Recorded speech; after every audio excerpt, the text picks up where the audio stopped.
So hello students, अगर आपको हमारे वीडियो अच्छे लगते हैं तो प्लीज वीडियो को लाइक करना मत भूलना और इन वीडियोस को अपने फ्रेंड्स के साथ शेयर करिए और don't forget to subscribe our channel. और अगर आपको अपने वीडियोस के कंप्लीट चैप्टर्स के प्लेलिस्ट देखना है तो आप हमारे प्लेलिस्ट सेक्शन में जा करके आपको पूरे चैप्टर्स के वीडियो आपको वहां पर मिल जाएंगे। क्वेश्चन नंबर 8 दिया है, देखो। In a hot water heating system, there is a cylindrical pipe of length 28 meter and diameter is 5 centimeter. Find the total radiating surface in a system. Total radiating surface का मतलब ना बेटा, it's a curved surface area. एक water heating system में जो part गर्म होता है, वाइब्रेट होता है ना, गर्म होकर जो रेडिएशन छोड़ता है, that is a curved surface area. तो बस ये याद रखना, अगर आपको ये बोला है टोटल रेडिएटिंग सरफेस, इसका मतलब आपसे CSA निकालने के लिए पूछ रहा है।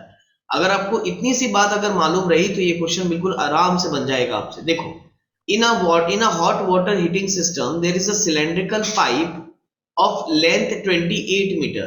तो सॉल्यूशन स्टार्ट करते हैं। लेंथ का मतलब हाइट ऑफ सिलेंडर दिया है कितना, 28 मीटर। डायामीटर, डाया दिया है 5 सेंटीमीटर, है ना। तो 5/2 आर हो जाएगा 5/2 मीटर। बोलो करेक्ट है, ये सेंटीमीटर, 5/2 सेंटीमीटर। अब इस सेंटीमीटर को मीटर में करने के लिए 100 से डिवाइड करना पड़ेगा। 0.025। राइट, नहीं पॉइंट में करो ही मत, पॉइंट में करना ही नहीं चाहिए। इनिशियली आप कोशिश करो कि उसको फ्रैक्शन में रखे रहो, वो ऑटोमेटिकली बाद में कट जाएगा ना, वो ऑटोमेटिकली कैंसिल होगा, उसके लिए टेंशन लेने की जरूरत ही नहीं है हमको। रेडियस आ गया 5/200, हाइट आ गया 28 मीटर, करेक्ट है। What we have to calculate, we have to calculate CSA of cylinder होता है 2 पाई RH। that is 2 pi RH. 2 pi RH. Yes, sir. Is 2 into 22 by 7 multiply by R which is 5/200 into H which is 28. अब आप यहाँ से cancel कर लो, जो cancel होते दिख रही हैं, जैसे ये 2 1 0 0 कैंसिल हो गया। अगेन 7 4 28, बोलो करेक्ट है। Yes, sir. और कैंसिल कर लो, अब और कैंसिल हो रहा है। 5 1 5, 5 2 10, 0, अगेन 4 1 4, 4 5 20, बोलो करेक्ट है। फाइनली बचा हमारे पास 22/5। 4.4 4.4 आ रहा है इसका। 4.40 means which is equal to what, 4.4 metre Square. 4.4 metre square. Anyone having any doubt? No, sir. sir। अच्छे से आया समझ में? Yes, sir। It is one of the important question.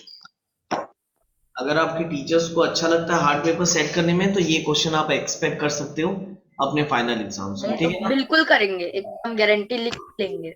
नहीं, मैं सारे स्कूल्स के हिसाब से पढ़ाता हूँ। आजकल जब से स्कूल पढ़ा रहा हूँ ना, पढ़ाई मुसीबत हो गई है, ठीक है। अब सब क्वेश्चन में इंपॉर्टेंट बोल रहा हूँ तो मैं सबके हिसाब से बोल रहा हूँ बेटा, और सभी स्कूल्स में ये क्वेश्चन ना मैंने एक ना एक बार देखे हैं फाइनल पेपर में।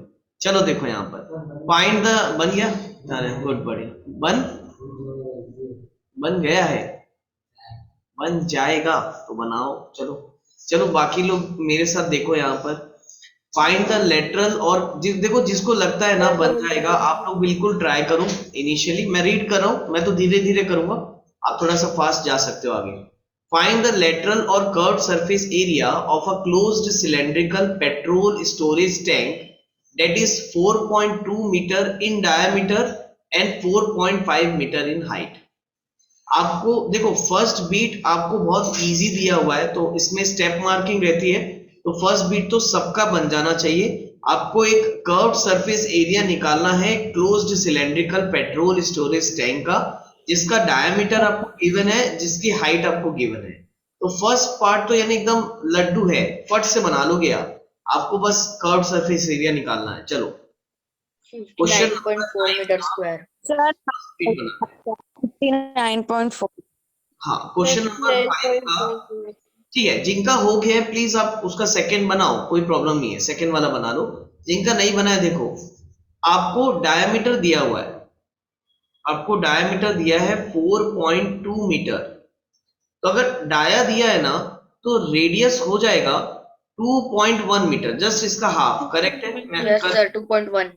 4.2 बाई 2 करोगे और इसको कैंसिल करोगे तो 2 2 जा 4 2 1 जा, तो ये 2.1 मीटर आएगा। और इसका जो हाइट है ये आ रहा है 4.5 मीटर। करेक्ट है? आपको निकालना है CSA, कर्व्ड सरफेस एरिया, जो कि होता है 2 पाई आर एच। सिलेंडर का कर्व्ड सरफेस एरिया होता है 2 पाई आर एच। ठीक है, ठीक है, ठीक है। कैलकुलेट करो जिन्होंने नहीं किया है भाई। 2 इंटू 22/7 इंटू आ रहा है आपका 2.1 और h है आपका 4.5। अगर आप थोड़ा सा ध्यान से देखोगे तो ये 7 और ये 21 कट सकता है, क्योंकि ये 2.1 है, 7 3 जा 21 होता है, तो ये 0.3 हो जाएगा। बोलो करेक्ट है? 7 3 जा 21 होता है, 2.1 लिखा था तो इसलिए मैंने 0.3 लिख दिया। अब ये कैंसिल हो गया, तो 2 इंटू 22 इंटू 0.3 इंटू 4.5 मल्टीप्लाई करके आप आंसर लिखिए, कितना आएगा। मल्टीप्लाई 59.4 बनाने दो बेटा, जिनका नहीं हुआ है प्लीज आप लोग कैलकुलेट करो, मैं वेट करूंगा आप लोग के लिए।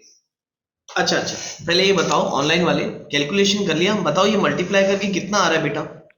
59.4 59.4. 59.4 गुड, बढ़िया, 59.4 मीटर स्क्वायर। ठीक है ना? अब देखते हैं, मैं बना रहा हूं, आप लोग प्लीज अपना सॉल्यूशन चेक करोगे। बाकी सब लोग सामने देखो भाई। अब इसका सेकंड बिट अपन स्टार्ट करते हैं बनाना, है ना? Very important. नाउ देखो क्या बोला है। How much steel was actually used if 1/12 of the steel used was wasted in making the tank। अब यार इस चीज को समझो ना। वो आपसे ये पूछ रहा है कि एक्चुअल में कितना स्टील यूज होगा उस टैंक को बनाने के लिए, अगर बनाते वक्त 1/12 ऑफ द स्टील जो है वो वेस्ट होने वाला है। 1/12 of the steel actually use was wasted in making the tank.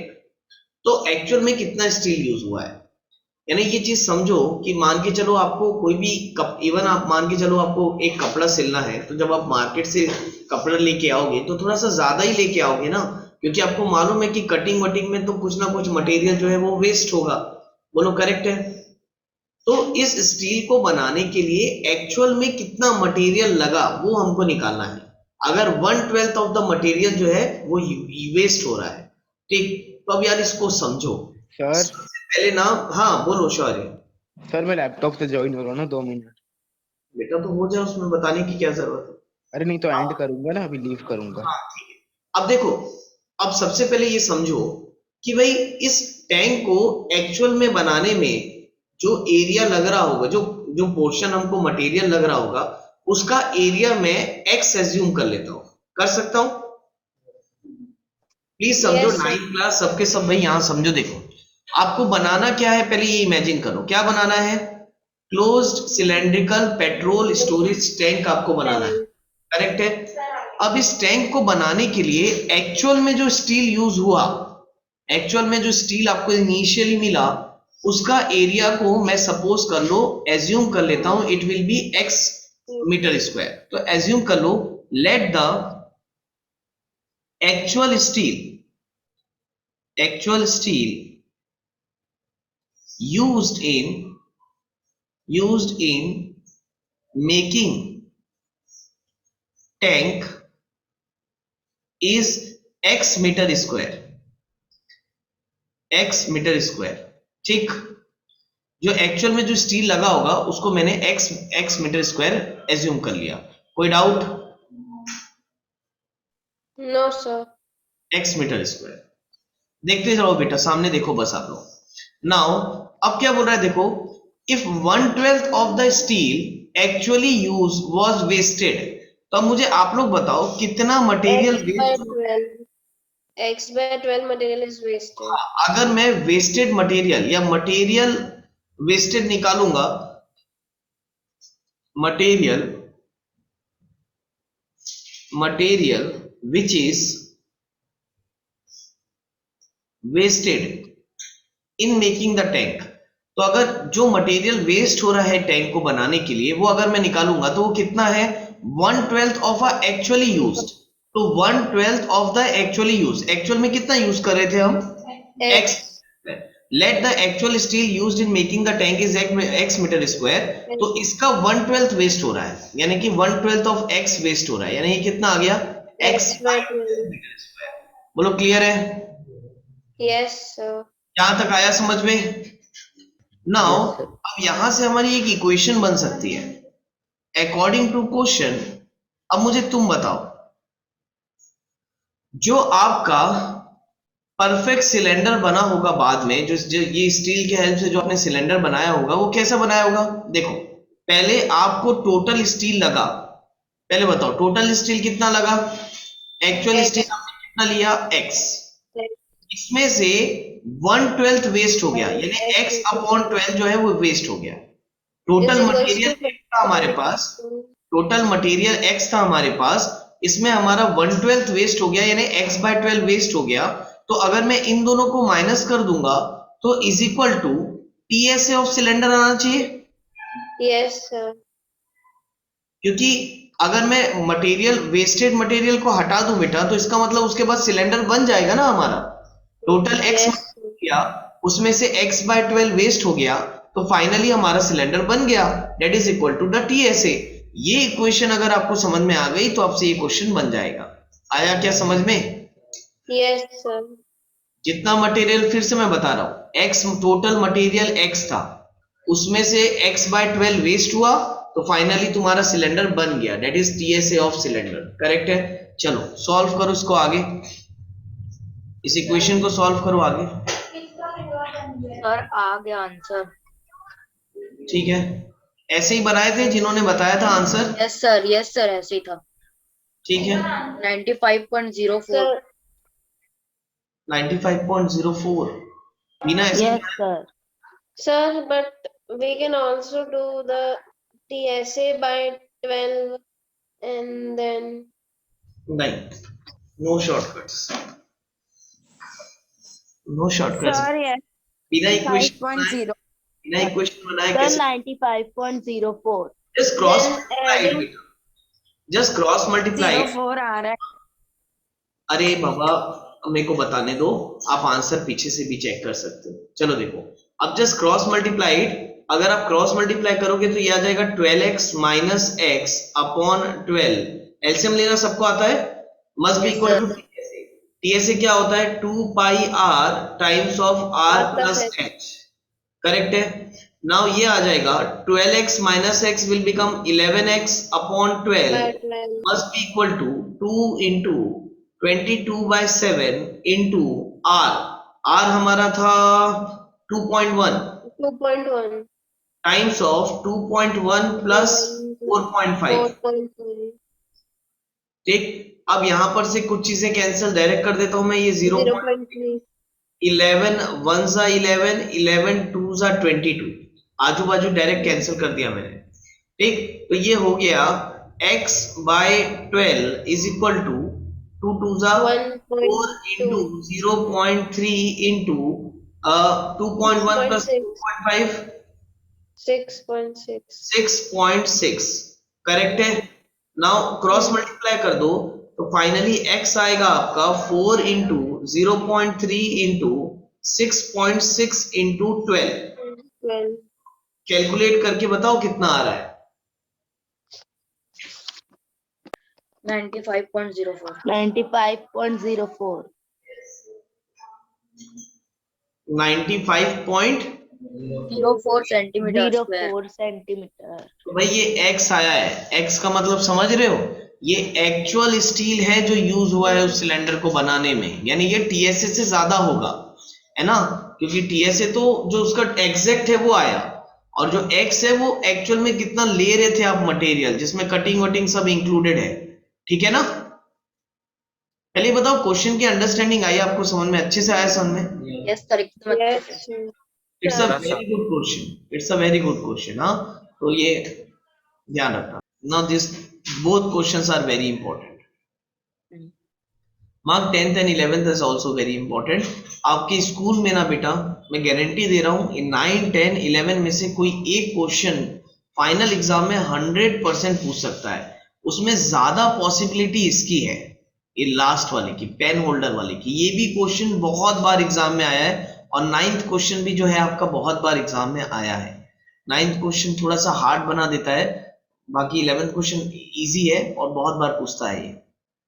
Please solve the 10th question. दिया हुआ है, you see the frame of a lamp shade, it is to be covered with a decorative cloth. The frame has a base diameter of 20 centimeter and height of 30 centimeter.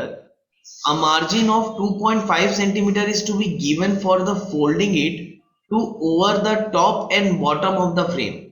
How much cloth is required for covering the lampshade? It is a very easy question. क्या बोल रहा है कि ये एक lamp shade है गोल, इसको एक डेकोरेटिव क्लॉथ से कवर करना है।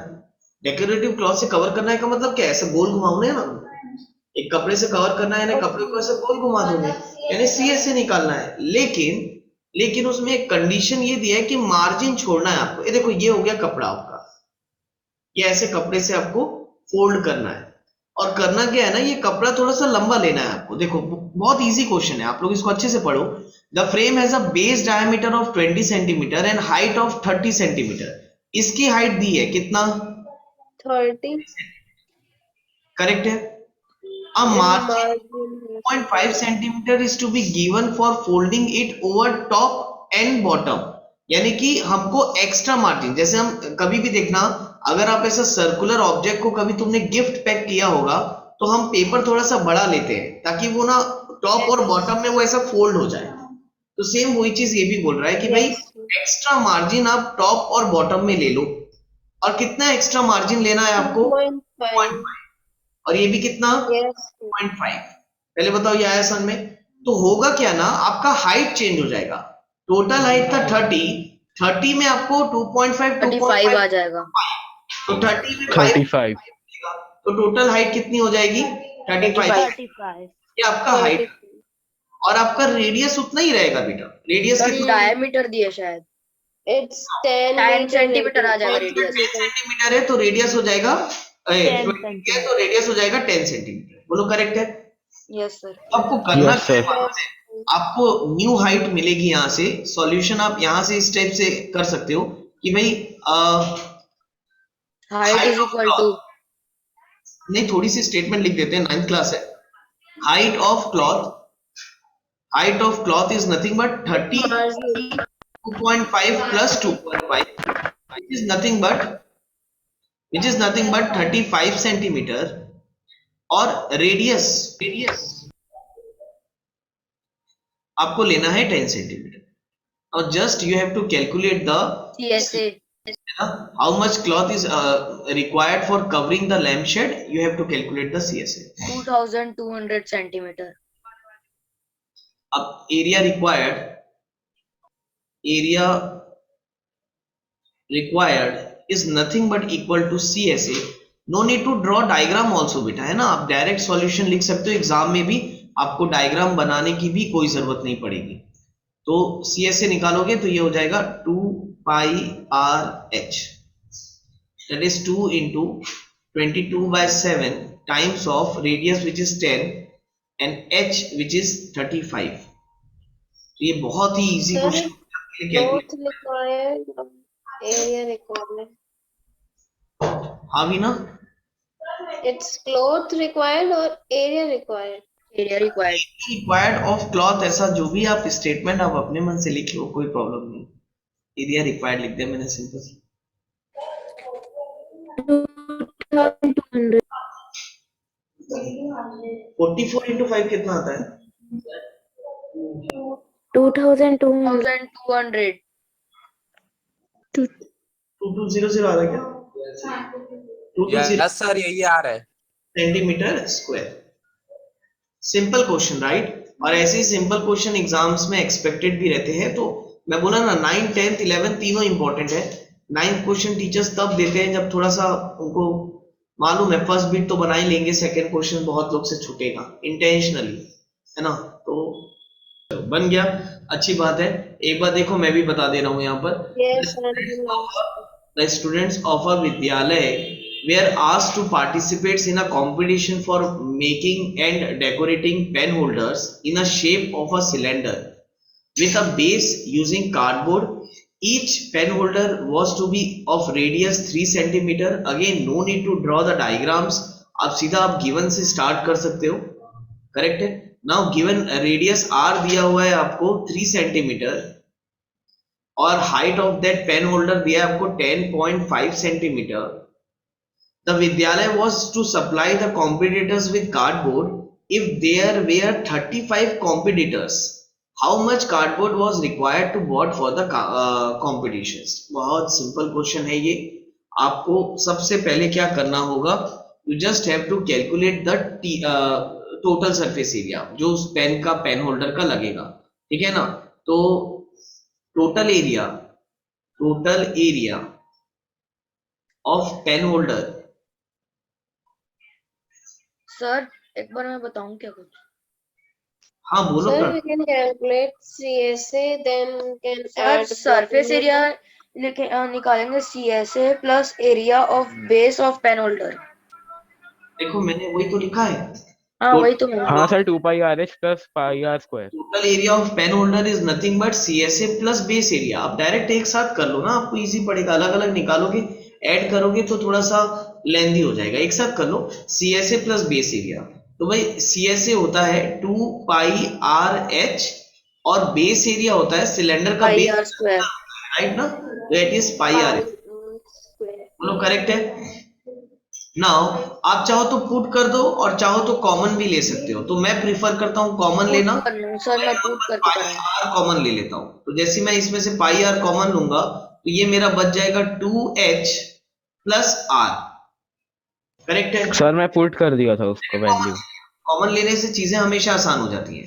तो सर और 20. स्क्वायर कहाँ गया. अरे भाई आर पाई आर कॉमन गया तो आर. अच्छा ठीक है ठीक है ठीक है ठीक है है. ना. पाई आर स्क्वायर में से पाई आर कॉमन लिया तो आर बचा. यहाँ पर पाई आर कॉमन गया तो 2h बच गया. करेक्ट है. मल्टीप्लाई बाय बताओ 2 टाइम्स ऑफ हाइट यानी 2 इंटू 10.5 प्लस रेडियस 3. तो it is 22/7 multiply by 3 multiply by 10.5 into 2 करेंगे तो 21 आ जाएगा. सर 21. Yes, sir. 21 1 प्लस 3 करूंगा तो 24 आ गया. 24. 24 3 is the करेक्ट है. और ये कैंसल 66. 66 होगा सर 24 3 the ये करेक्ट आया ना 24. 64 62 होगा सर. 62 वो लग रहा है सर. Sir 72 sir 24 into 3. अरे तुरु का 72. भी. 21 प्लस 3 24 करेक्ट है. ठीक. नाउ इसको सॉल्व कर लो भाई. पॉइंट में ही आएगा. सॉल्व कर लो आंसर सेम आएगा. 66 into 24 डिवाइडेड बाय 7. आंसर निकालो. सर 1584/7. 1584 यस सर 1584 by 7 फिर वो. सर अब area of cardboard used by one competitor निकालेंगे. हाँ मैंने एक कॉम्पिटिटर का निकाला है अभी. बस मैंने एक कार्डबोर्ड का निकाला है बस अभी. सर फिर 35 से इसको मल्टीप्लाई कर देंगे अगर 35 कॉम्पिटिटर का चाहिए तो. ठीक. सर 7920 सेंटीमीटर स्क्वायर आंसर है. एक मिनट बेटा. एक मिनट. देखो अब ये जो total area of pen holder निकाला हो ना, ये total area of one pen holder निकाला मैंने है ना. CSA plus base area. तो ये एक पेन होल्डर का एरिया है इतना centimetre square. Now for 25 pen holder for 35 है ना.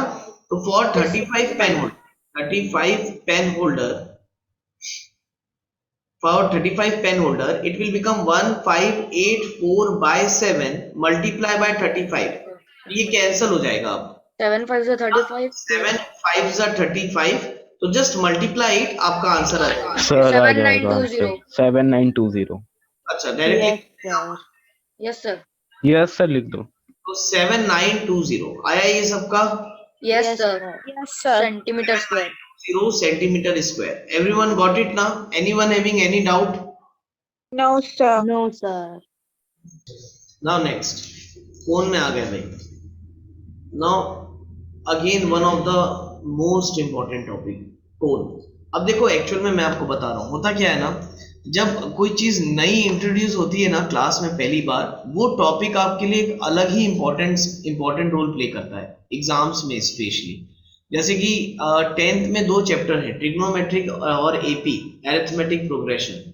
वो दो चैप्टर ऐसे है ना कि उसके पहले आपने कभी पढ़े नहीं होते, तो एग्जाम में सबसे ज्यादा क्वेश्चन उन्हीं से आता है। अब जैसे आपको भी ना सरफेस एरिया वॉल्यूम में ये जो कोन है ये पहली बार इंट्रोड्यूस हो रहा है। 8th क्लास में भी आपने सिलेंडर पढ़ा था और आपने क्यूब और क्यूबॉइड भी पढ़ा था, करेक्ट है ना। तो कोन से अब जो यहाँ पर आपका आएगा ना टॉपिक, कोन, स्फीयर, हेमिस्फेरिकल शेल, ये सारे बड़े इंपॉर्टेंट टॉपिक हैं। तो इसमें बिल्कुल भी आपका कंसेप्ट वीक नहीं रहना चाहिए। अब यहाँ से समझो अच्छी तरीके से। हेडिंग डालो surface area of right circular cone. Heading डालो surface area of right circular cone. Now अब पहले ये समझो एक राइट सर्कुलर कोन आपका बनता कैसे है और उसमें क्या क्या टर्म्स आएंगी, फॉर्मूला क्या होगा। चलो देखो एक एक करके देखते हैं। जैसे मैंने आपको सिलेंडर के लिए समझाया था, कोन के लिए क्या होता है, एक राइट एंगल ट्रायंगल ले लेते हैं अपन। ये एक राइट एंगल ट्रायंगल ले लिया मैंने। अब क्या करेंगे, इस ट्रायंगल को हम यहाँ पर अटैच कर देते हैं। यहां पर हम एक मोटर से अटैच कर देते हैं इसको और इसको रोटेट करवाते हैं।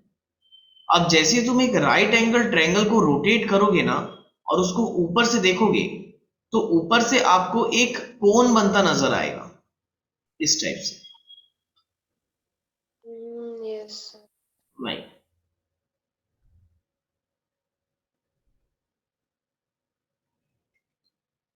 इस टाइप से समथिंग ले लो, कुछ भी है ना, मन नहीं रहा है मुझसे आज।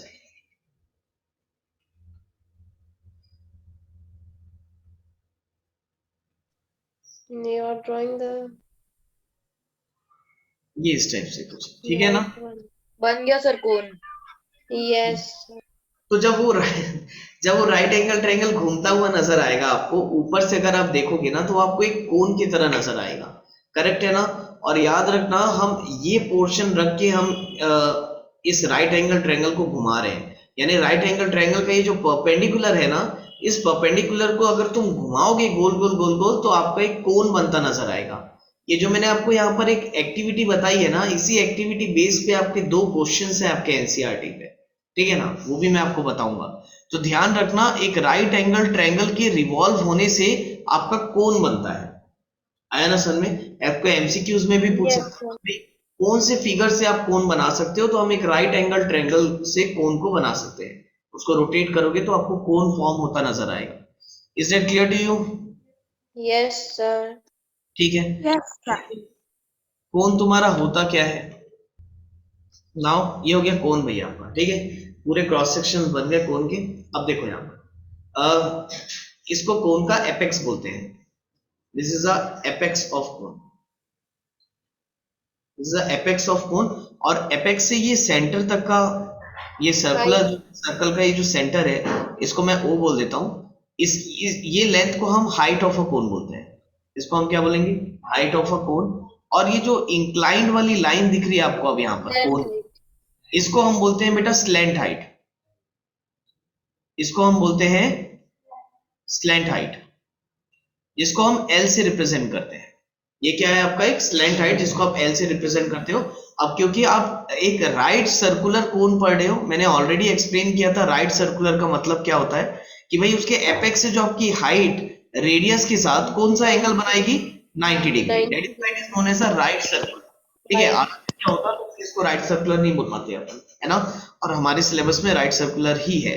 और ये सेंटर से यहां तक जो हो जाएगा, ये क्या हो जाएगा आपका? Radius of cone. इसको बोलेंगे R is a radius of cone. आया समझ में? H is a height of cone. H जो है ये आपका हाइट है, it is height of cone. और R is a radius of cone, Radius. Radius of cone. और एल जो है ये है आपका slant height, it is slant height, slant height of cone, ठीक। नाउ देखो यहां पर हम ना हाइट, रेडियस और स्लैंट हाइट के बीच में एक रिलेशन बना सकते हैं। We can Yes, form sir. By between, Pythagoras theorem. हाँ, we can form by the Pythagoras theorem. Relationship between किसके किसके बीच में हम एक रिलेशनशिप बना सकते हैं कोण में, H R R L. And L, H R and L के बीच में हम एक रिलेशनशिप बना सकते हैं और वो बनाएंगे हम पाइथागोरस थ्योरम के हेल्प से। अगर आप इसको ध्यान से देखोगे तो यहाँ पर एक राइट एंगल ट्रायंगल नजर आ रहा होगा आपको। अगर मैं ये ए ओ बी ट्रायंगल को देखूं तो A O B triangle is a right angle triangle, और राइट एंगल ट्रायंगल में पाइथागोरस थ्योरम हमेशा लग जाता है, ये आपको मालूम है। तो आप यहाँ पर ये बता सकते हो if A O B is a right angle triangle, so by Pythagoras theorem, by Pythagoras theorem बताओ क्या हो जाएगा, ए बी का square must be equal to AO का स्क्वायर प्लस बी का स्क्वायर। बोलो करेक्ट है। Yes. ए बी क्या है आपका, A B is your slant height which is but L, तो L square must be equal to, बताओ ए H क्या है, plus R square. Plus r square. So this is a relation जिसमें आपको height, radius और length के बीच का आपको रिलेशन मिल जाएगा। It is l square is equal to h square plus r square, जिसको हम लिखते हैं l is equal to under root of Under root of square plus r square. Now this is a formula of your slant height. अगर आपको height और radius of कोन दिया है तो स्लैंट हाइट आप निकाल सकते हो, l is equal to under root of h square plus r square. पहले बताओ यहां तक कोई डाउट? No sir. पक्का ना? Yes sir. अब देखो यहाँ पर हर एक शेप में ना हमने दो चीज निकाली है, एक टीएसए और एक एलएसए। तो इसके लिए निकालते हैं, ठीक है। इसमें भी टोटल आपके दो सरफेस, अच्छा इसमें टोटल सरफेसेस कितने हैं, इसमें Three. टोटल सरफेस कितने हैं? 3. 3 कैसे होंगे बीना? Sir, inside, outside, and the bottom one. बेटा पहले याद रखो, जब भी हम देखो बोले सही तुम, लेकिन जब भी हम सॉलिड कोन, ये जो इनिशियली हम जब देखते हैं ना कोई भी ऑब्जेक्ट को, इनिशियल जो सिलेंडर बनाया था वो भी सॉलिड सिलेंडर था। जब हम क्यूब और क्यूबॉइड इनिशियली देखे थे वो भी सॉलिड थे, और ये जो कोन आप देख रहे हो ये भी एक सॉलिड कोन है, ये एक सॉलिड कोन है। सॉलिड कोन समझते हो? ये मान के चलो एक आयरन का बना हुआ पूरा सॉलिड कोन है, इसमें अंदर कुछ नहीं है, ठीक है। तो इसमें आपके टोटल कितने सरफेसेस रहेंगे? दो ही सरफेस होंगे, एक आपका ये सीएसए यानी कर्व्ड सरफेस एरिया हो जाएगा, और एक इसका बॉटम एरिया। टोटल सरफेसेस कितने होंगे इसमें? दो सरफेसेस होंगे, एक आपका कर्व्ड सरफेस वाला और एक आपका बॉटम सरफेस। बोलो करेक्ट है ना? Yes. अब अगर अपन इसका टीएसए कैलकुलेट करें, total surface area of cone, मैं डायरेक्ट लिख देता हूं इसको, टीएसए ऑफ कोन निकालें, तो टीएसए ऑफ कोन कैसे निकलेगा जरा बताना। Half into base into height. अगर टीएसए ऑफ कोन निकालोगे तो it is nothing but CSA, 2 pi r. CSA of cone plus base area, base area of cone. बोलो करेक्ट है? तो इट इज नथिंग बट, पहले बताओ कोन का सीएसए क्या होता है? It is pi R L. What is the CSA of cone बेटा? इसको आप लोग बिल्कुल डायरेक्ट याद रखना, सीएसए ऑफ कोन क्या होता है तुम्हारा? Pi are l. तो it is pi R L plus, बताओ बेस एरिया क्या होगा? अगेन बेस तो सर्कुलर है, तो it is nothing but pi are square. कुछ कॉमन नजर आ रहा है? Pi and r. Pi r common नजर आ रहा है, तो बताओ यहाँ Plus एल प्लस आर, तो this is nothing but TSA, TSA of cone. आया समझ में? yes sir. TSA of cone that is pi R times of L plus R, pi R times of L plus R. ये आप direct भी याद रख सकते हो भाई, it is curved surface area plus base area, that is pi R L plus pi are square. अच्छा what is LSA? Curved surface. of cone. Pi r l. Right, it is nothing but, आप LSA बोलो और इसको आप CSA बोलो, एक ही बात है। It is nothing but pi are l. Yes sir. पूरी चीजें लिखो यहाँ पर जितनी, विद डायग्राम। नाउ गिवन है diameter of a base of cone, dia दिया है 10.5 सेंटीमीटर, तो इसका जो रेडियस हो जाएगा इसका हाफ हो जाएगा। मैं 5.25. मैं अपॉन 2 लिख देता हूं बस। नाउ स्लैंट हाइट यानी L दिया हुआ है 10 सेंटीमीटर। Find its curve surface area, आपको इसका CSA निकाल, चलो निकालो। CSA होता है pi are L, 165 metre square. 7 8 r 10.5 by 2। That is why मैंने पॉइंट में किया नहीं उसको। देखो फ्रैक्शन में रखने से कई बार आपको एडवांटेज मिल जाता है, कैंसिल हो जाती है चीजें। नाउ देखो 2, ये 1 जा अगेन, ये 7 से बड़े अच्छे से प्यार से कट जा रहा है। 7 1 7, 7 5 30, बड़ा इजी हो गया। 11 इंटू, अच्छा ये भी कितना अच्छे से हो गया बताओ, 1.5 इंटू 10, ये एकदम प्यार से 15 बन गया।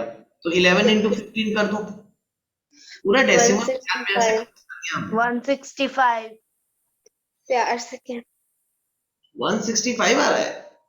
यस सर 165 आ रहा है। 165 सर 161। नहीं 1 कैसे आ जाएगा, 5 है ना यार यूनिट डिजिट में। 165 सेंटीमीटर स्क्वायर। सेकेंड क्वेश्चन में बोला है find the total surface area of a cone if slant height and diameter. तो बिल्कुल इजी क्वेश्चन है। स्लैंट हाइट दिया है, डायमीटर दिया है, सर मैं TSA तो नाइट लाइट ऑन कर लेता हूँ तो ऑटोमेटिक येलो इस जैसे दिखता है। ठीक है। H दिया है 21 metre, diameter of a base dia दिया है 24 मीटर। तो यहां से हम रेडियस निकाल सकते हो 24 by 2 which is 12 metre. Radius दिया है 12 मीटर। और हाइट दिया है कि स्लैंट हाइट दिया है, सॉरी स्लैंट हाइट दिया है, H नहीं दिया है, L दिया है। L is 21 metre. नाउ आपको TSA कैलकुलेट करने बोला है उसने। You have to find TSA। TSA का फॉर्मूला पहले ध्यान रखो, it is pi R times of L plus H, correct है? ये L yes plus L plus yes sir L plus R ना, pi R times of L plus are. तो आपके पास देखो रेडियस दिया है, स्लैंट हाइट दिया हुआ है, TSA पूछा है, तो हाइट की तो ऐसा कोई जरूरत भी नहीं है आपको। तो आप हाइट निकालने की भी आपको कोई जरूरत नहीं है, आप डायरेक्टली फॉर्मूले में पुट कर दो, आपका TSA निकल जाएगा।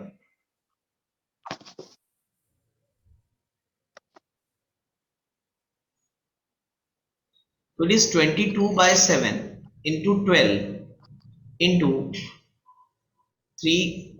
आ गया आंसर 1244.57 मीटर स्क्वायर। ठीक है, नाउ कैलकुलेट इट। इसके आगे आपका काम सर, आ गया आंसर। आ गया ना आंसर, ठीक है। तो चलो मैं आप लोग को कुछ क्वेश्चंस अपने तरफ से होमवर्क भी दे देता हूं, आप लोग उसको बनाओगे।